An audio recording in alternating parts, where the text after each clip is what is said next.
Guys, welcome to my channel. Alas 3 na, tapos niudto na ko. So kakain na ako kasi alas 3. Kasi kahapon talagang walang maluto, wala kaming manok kasi wala.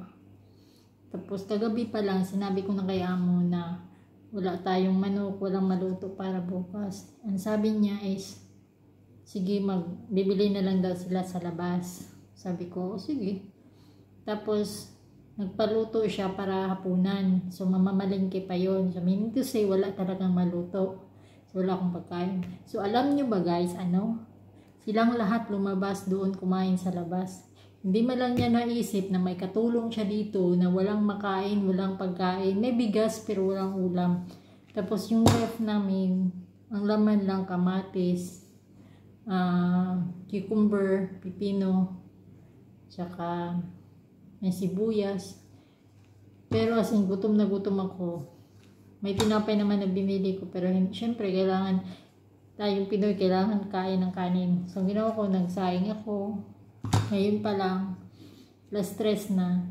And then last Monday, sumama ako sa supermarket na Monday yun, Monday ng gabi. Pinasama ako ng supermarket ng alaga ko. Tapos, may nakita akong alamang kasi alam ko gali ng amo ko. Pag walang pagkain, bahala ka dyan. Yan yung utak niya. Tingnan mo nga ngayon sila lahat lumabas kumain sa labas. Pero hindi niya man lang naisip na may katulong siya dito. Ano kayang ginakain? So, bumili ako, may nakita ako na alamang. Kaya bumili ako. Kasi sa isip ko, bahala kayo dyan. Akin, buhay na ako dito. Okay na ako dito. Yan. So, ito lang yung tanghalian ko. Kain tayo guys. Ganyan yun siya. Sabi ko naman kagabi, sabi ko nga, walang manok kasi wala talaga maluto para tanghalian. Sabi niya, sige bibili na lang daw sila sa labas. Bibili sila lang naman kakain kahit noon pa tapos na ako ng kontrata ko, ganun pa din sila. Kaya dito sa abroad, surtihan talaga yung amo mo mabait. Pag hindi, ewan ko na lang. Nung pransya ako, sabi ko hindi talaga kaya, nagugutom talaga ako. Kaya nagsaglit ako, nagluto ko ng kain kasi lumabas sila lahat magkakain yata sa labas, I don't know, hindi ko alam. Kaya sabi ko sige, marami. Hindi mo lang niya naisip, talagang may mga amo na gano'n, no? Hindi mo lang naisip na, ay, may katulong pala kaming naiwan doon, walang kain. Ibang-iba talaga, ang dami ng bansang napuntahan ko, ito talaga ang walang, parang hindi naawa sa katulong. So, wala nang pakialam. Puripot pa, wala namang laman yung rep niya. Alam mo, lutuin ko yung pagkain ng kapatid niya. Nang mapagalitan ako. Iba-iba kasi sila dito na iba-iba sila ng luto. Tsaka, sila ng magkakapatid, hindi nag-iimikan. Kaya yun, kala nyo pag abroad, masarap ang buhay, ayan. Walang ulam. Akala nyo maraming pera. Kung makahingi kayo sa Pilipinas, akala nyo pinupulot ang pera. Hindi. Yan ang ulam ko.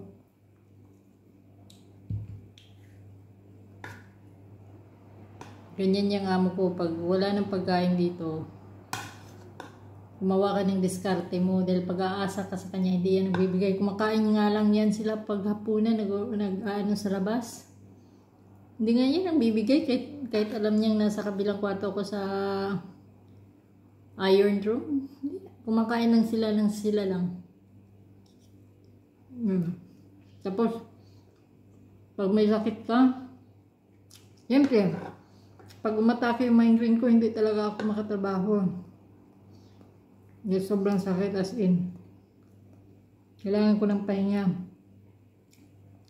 Pero mawawala din naman. Siyempre, lantang-lanta ako. Pag hindi ka nagtrabaho, ikakaltas yun kahit half day lang. Kakaltas yun ng kalahati sa isang araw. Kasi nung nagkasakit ako, kinaltas niya isang araw. Sabi ko, okay, wala may problema. Sabi ko, Panginoon ang bahala sa'yo. Dito ko talaga narasan na amo na talagang ang baba ng tingin ng taga-ano nila, helper nila. Hindi ko gaya sa mga nakaraan na naging amo ko. Ito, grabe. Kaya, bigat-bigat talaga ng loob ko sa kanila. Tapos, Diyos ko, ang sakit-sakit pa. Akit baba. Tapos pag magtapon pa ng, Diyos ko Lord, pag magtapon ng basura, pag hindi na shoot sa basurahan, para bang lalag natin pag pinulot at saka ilagay sa proper ng basurahan.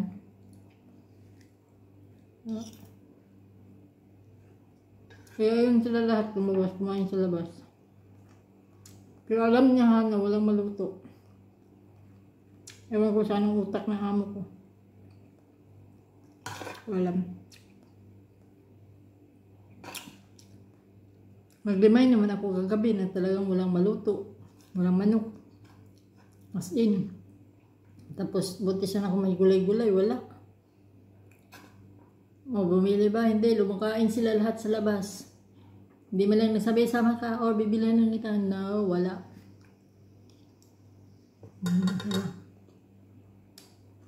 Bahala sila. Si Allah na lang bahala sa kanila. Sabi. Sabi ko nga, kunting tiis na lang talaga. Gusto ko din mahiram yung pasaporte ko kasi kailangan ang stamp visa papuntang Europe eh. Alam mo pa nga. Tapos ang dami pang, malito siguro yun. Kasi magpapaluto daw ng, dalawa lang naman pinaluto niya. Bahala sa buhay niya. So yun lang guys, thank you, bye bye.